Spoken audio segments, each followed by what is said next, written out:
Hello, I'm Sangyeon. And you know, We are going to have a presentation titled Where Drone Can Help. Today, we can find drones everywhere. People fly them for fun. They also use them for research, security, or business. drones are able to gather a lot of useful information. This makes them important tools in a variety of fields. Farmers need to know if their crops are healthy.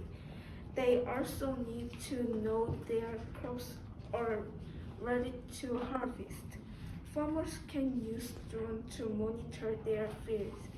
They can also look for diseases. Next. All of this information helps them save water and use fewer chemicals. Drones can save farmers a lot of money and help protect the environment. We need to make sure that structures like roads, bridges, and dams remain in good condition. Drones can help the government or business inspect them for safety. For example, a drone can fly around a bridge and take pictures to check for any damage. Then need to be fixed. It takes much longer and costs a lot many money to inspect this thing by hand. Most people don't see every day, but that will change soon. Imagine a city with thousands of drones buzzing around. Some people think this is good, while others are not so sure. However, everyone can agree that our skies are changing. With the revolution happening over years, the goal of drones is here to stay. Thanks for watching our video. Thanks to watching our video. Hello everyone, this is Bumit and Suwon. We are going to have a presentation about rainmaking. Let's all start now. Rain is necessary for all lives on earth. It is no surprise that people have tried to control weather for a long time. In ancient time, people simply prayed for rain. Some tribes even came up with special dance. Of course, their actions did not really affect the weather. Sometimes it rained, sometimes it didn't. As technology started to improve, people came up with the rainmake. In 1946, an American scientist made an important discovery. When he opened his freezer, the cold air mixed with the warm air outside and formed a small cloud. He and his researcher partner started to do some tests. When they put some dry ice in the clouds, tiny particles of ice began to form.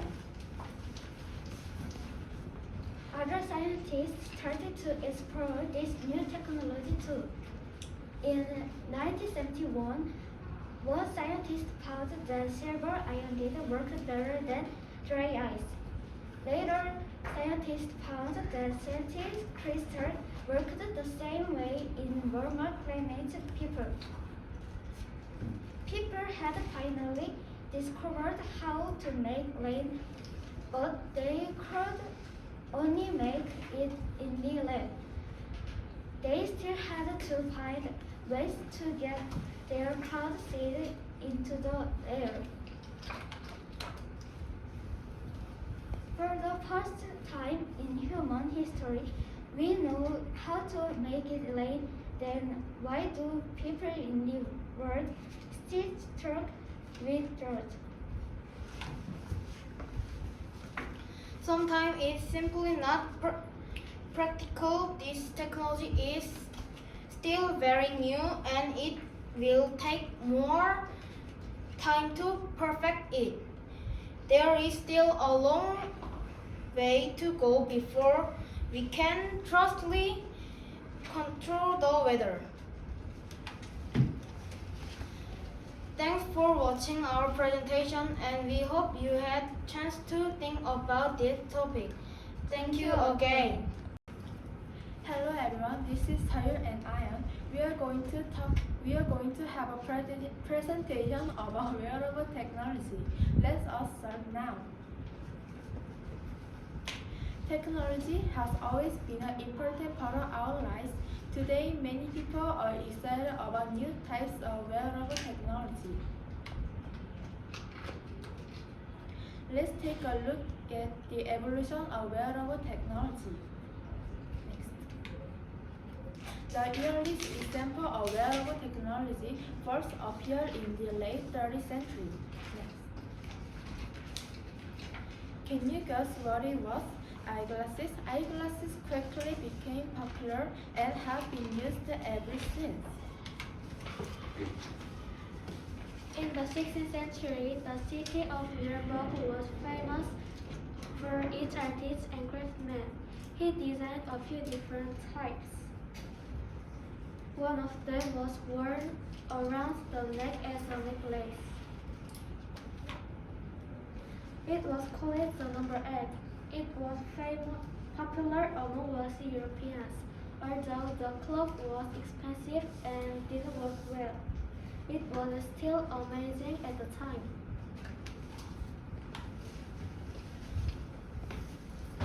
The first wearable computer. Early forms of wearable computer were mostly homemade. It was a computer in a shoe that could help a person cheat while gambling.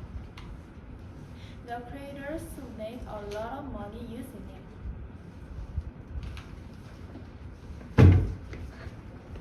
Some people still complain about inaccurate information provided wearable technology. However, we can see it improving at a fast pace. The possibilities of the new generation of wearable technology are endless. Thanks for watching our presentation and we hope you had a chance to think about this topic. Thank you again. Hello, my name is Jang Min-ho. And I am Kim Tae-hoon. We are going to have presentation titled 씩씩하게 drone. On a dark night in May of 2013, the Royal Canadian Mounted Police discovered a car that had rolled over in a remote area.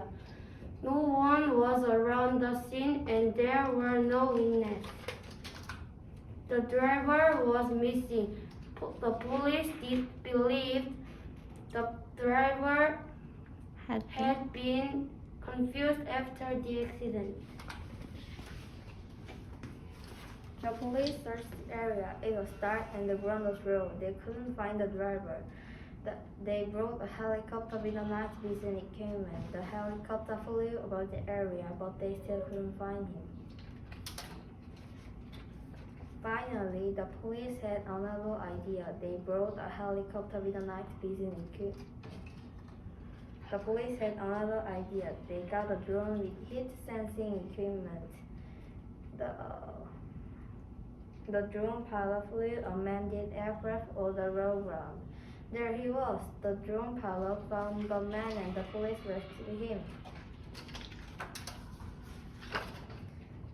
This was the first known time drone of power. The police used the drone for search and rescue. It brought attention to the power of drone to help people.